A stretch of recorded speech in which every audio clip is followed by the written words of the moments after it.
Alright, we are back with another D&D movie time. And tonight, we are finishing off our Men in Black Alien April month with Men in Black International. So, I guess to start with the bad news, as far as I know, we have no recurring actors. Will Smith's not in this one. Tommy Lee Jones isn't in this one. I think maybe Frank the dog is back. We didn't really get him in the third movie.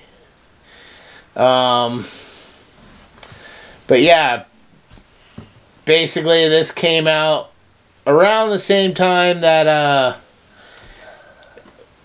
Ghostbusters 2016 came out.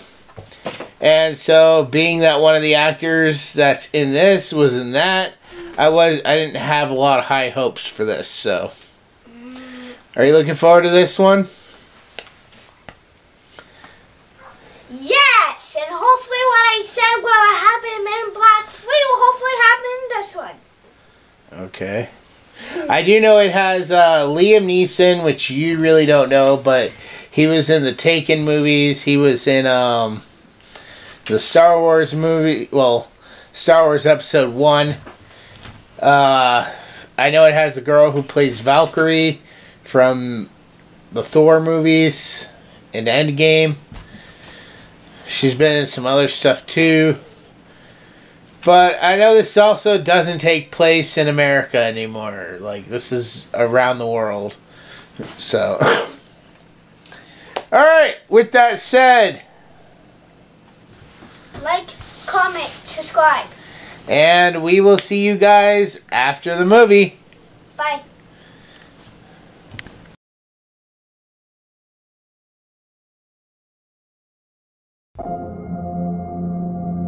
Always remember, the universe has a way of leading you to where you're supposed to be at the moment you're supposed to be there. Let's do this. It took me 20 years to find you. How many people can say that? You are the best kept secret in the universe. And I found you. Which makes me perfect for this job. You really think a black suit is going to solve all your problems? No, but looks damn good on you. Oh snap! Oh snap! Oh snap! Oh snap! We are a rumor. Recognizable only as deja vu and dismissed just as quickly. Time to prove yourself, Agent M. We may have a problem in London. Welcome to MIB. You will be with Agent H, one of the best ever to wear this suit.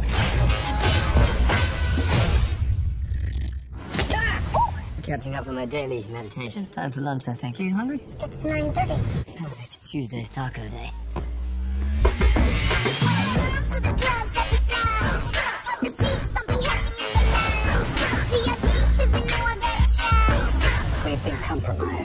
puts every citizen of this planet at risk.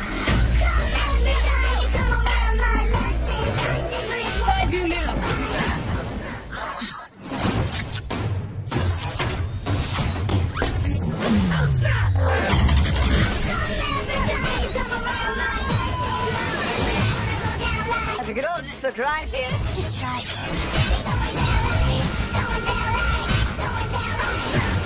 It'll be fun. We'll have fun with it.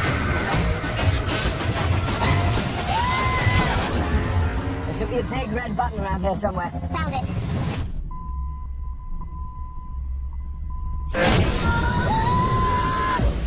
We are the Men in Black. Looks like the tables have turned. That was an incredible catch.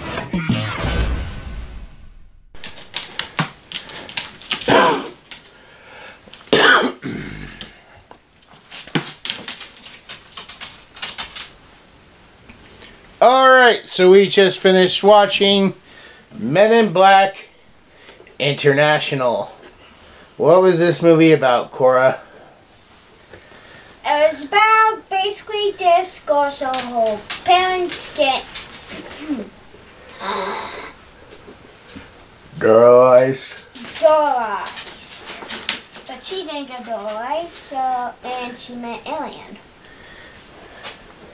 And basically we see who has to grown up now.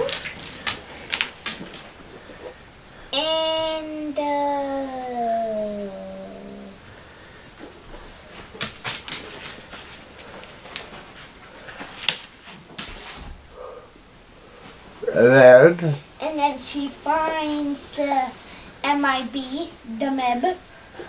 The Men in Black. If you say it without any if you say it with just the MIB, it's the word MEB. Okay. But anyway, she finds the Men in Black and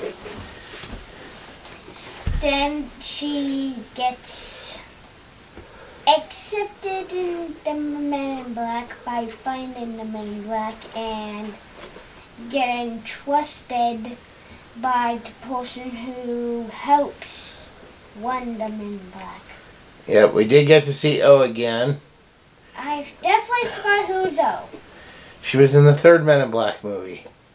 I think in the intro I might have called her M and I meant O.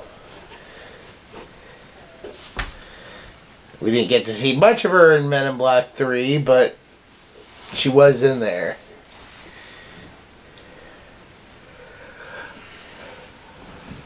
Continue on. Then basically she gets H, that he claims that he stopped. How did she get H? What do you mean she got H? I think you're skipping.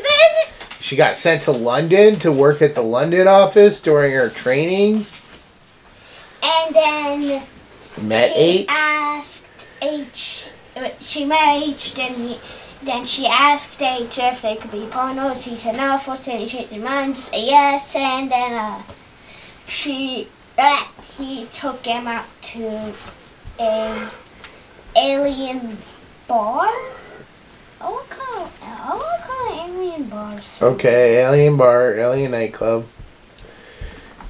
And and basically H is using M for bait.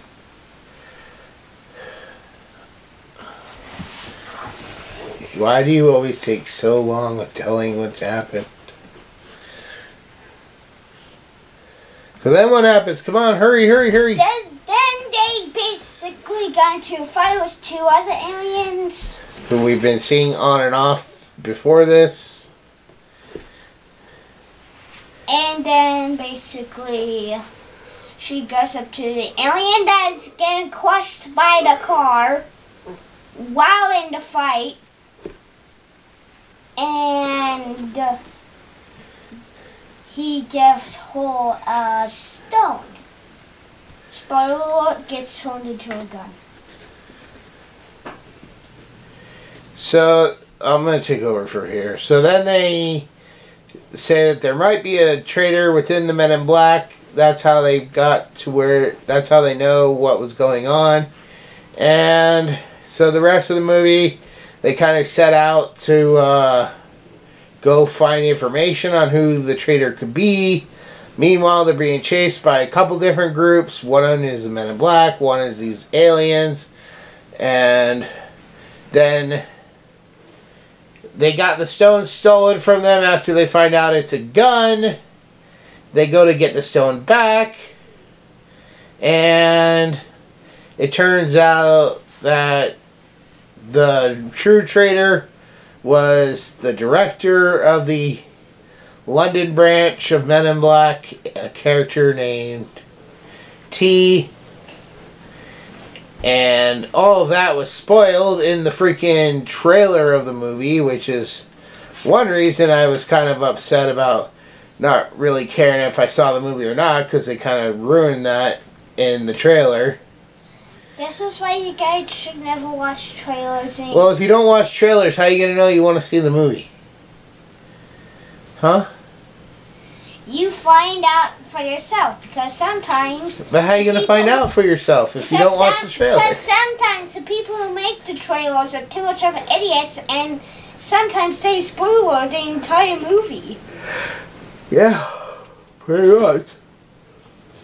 So anyways, but luckily they saved the day, and I'll get into more of my thoughts on how the events of some of this stuff plays out during my score. But that's basically Men in Black International. We're going to take a quick break. When we come back, we'll give our final scores and thoughts. See you in a minute. Bye.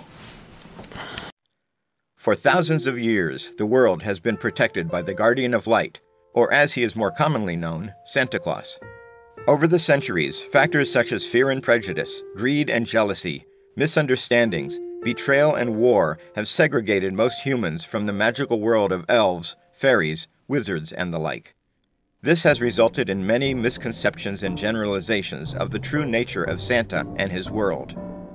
This 6-book series by Sean Connaughton begins as the current of a long series of guardians is murdered by a group of monstrous enemies recently escaped from an enchanted South Pole prison. These creatures are loyal to the darkness, an evil force determined to exterminate the light in order to enslave all creatures of the world. Shane Connor, an average young man, suddenly finds himself being trained as the new guardian. As he adapts to his new life among fantastic creatures, he goes on an adventurous quest with a legendary wizard for the ultimate weapon to use against the darkness, and faces murderous enemies like Rasputin, Morgana Le Fay, Krampus, and many more. Along with his best friend Joe Gomez, Shane encounters politics, history, mysterious murders, new loves, his own hidden past, and racial dynamics among the fantasy races that turn out to be all too real. Their adventures reveal the true nature of the world and challenge the current state of how all races interact. This series expertly melds myths, legends, history, faiths, folklore, and secret societies into a fascinating, cohesive, comprehensive world of wonder and magic. From Atlantis to Olympus, from Hades to the moon, and from broomstick races to Christmas deadlines, join the new Santa Claus on his amazing journey. But beware! Will Shane's quest achieve his ultimate goal of destroying the darkness and preserving the light of the world? Or is he actually playing right into a plot by dark forces that will result in his, and our, ultimate doom? So make your list and check it twice for the Guardian of Light book series. Download your audiobook or ebook today from Audible, Amazon, or iTunes.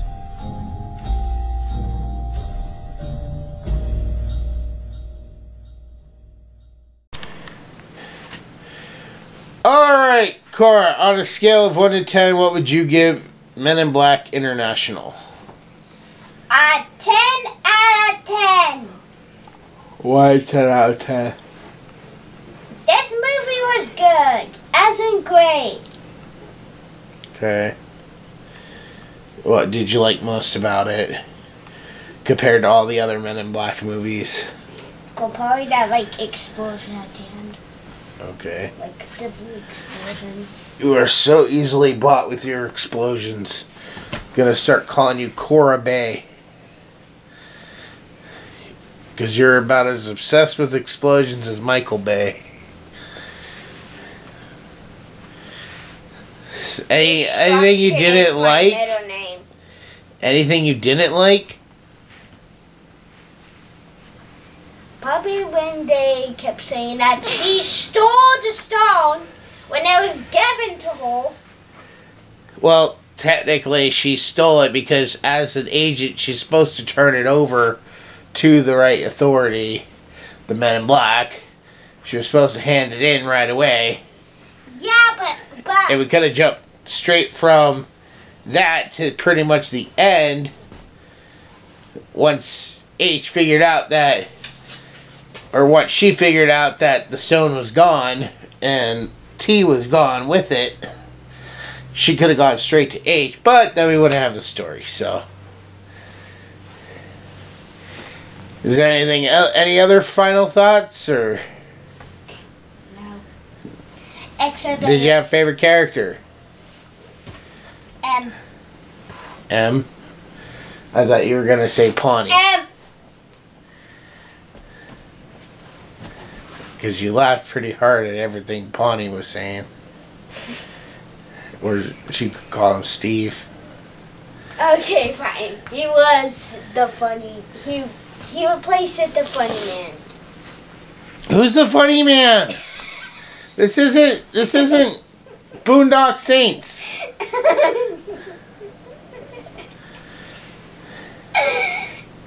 You're such a weirdo. Who is the funny man? The black dude that was in 1, 2, and 3. You mean Will Smith? Yeah, Will Smith. Okay, I mean... He's the funny man. It could have been Frank, could have been the Worms, could have been Tommy Lee Jones. If it was the worms or the dog, I would say funny aliens. And we did see them, but we only saw them for like literally a second. Actually 5 seconds or 10. No. Anyways, moving on to my score. On a scale of 1 to 10, I have to give this an honest 7 out of 10. The reason why is, luckily, all the wokest stuff seemed to be the same stuff from the trailer, which just made me kind of roll my eyes when it happened. All the advertisements show Frank the dog, but like I was just saying with Cora, Frank the dog is in it for like a second. 5 seconds. Whatever. It's a tiny amount of time compared to the rest of the movie. Also, a lot of this movie kind of made me get that same feeling as the first Men in Black. Like, it was just repeating a lot of the same plot points. You know, with her being a trainee. I mean, they kind of really rushed her entrance into the Men in Black. And I mean, that stuff was okay, but like I said, that just seemed very rushed. And then we got this whole plot point, and like I said, they kind of spoiled the whole it was Liam Neeson in the freaking trailer of the movie. I didn't watch the trailer, so how is that? Well, that's good for you, but I was saying I did, and I was spoiled on that, which is why I didn't care if I saw it or not, because I already knew what the twist of the movie was going to be. That's why people need to pay attention in school, so they don't make... Kind of like the whole new movie, The Trap. It looks really good, but I really don't care if I see it now or not, because the twist has already been spoiled in the freaking trailer. I still want to watch it. It looks great. You didn't even look like you cared that much when I showed you the trailer for The Trap. Be quiet. But, I mean, almost at the end, it's like, you know, okay, this is very much like the aliens trying to get away with the weapon, just like the bug was trying to get away with the galaxy. one of them gets sucked in. Like, instead of it being Tommy Lee Jones, it was this girl, but she gets saved at the last second. Kind of like how Tommy Lee Jones saved Will Smith at the last second. Blah, blah, blah. And it was just a lot of plot points seemed very reminiscent to the end of the first Men in Black. I will say I was happy, though, that they kept a lot of the same music. There were some funny jokes, even though some of the funny jokes kind of went on too long. But it was okay. It wasn't the worst. I mean, I kind of hope this is it for Men in Black. I was a little disappointed that they didn't give us anything on what's happened with J or K.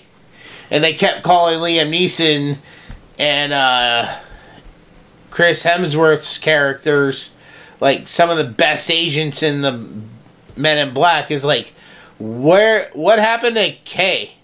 K was like one of the original agents. And that's another thing too. I think they try to replay like or re-say when the Men in Black started.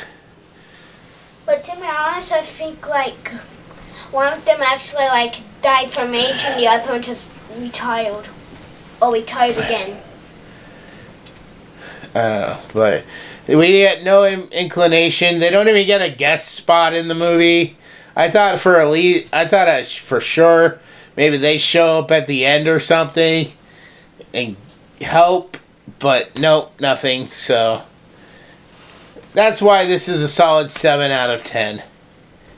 And with that, this is going to go ahead and wrap up our Alien April, as this is the last Friday of the month. So we want to thank you all, and maybe we will do this again next April, or maybe we'll do it again in August, since that's the only other month with an A. But, yeah. Next month we will be doing some other movies. I got some Disney movies lined up. And Cora could tell us if this movie, the first one we're going to watch, is weird. What is it? Tell me now. I gave you a clue right there. Because this one girl kept saying that the movie was weird. You could say if the prince is a stalker or not. It's too scary. If it was too scary for kids. Snide and 700 billion dollars. What? Now she's talking gibberish. Alright, but then we got some other movies planned, some new movies planned. So, let us know down in the comments below, what did you think of this movie? Did you like it? Did you enjoy our Alien April? If so, let's try to do it again next year. With that said, we're going to go ahead and wrap up this video. We will see you all when we watch our next movie. Bye! Don't forget to like and subscribe!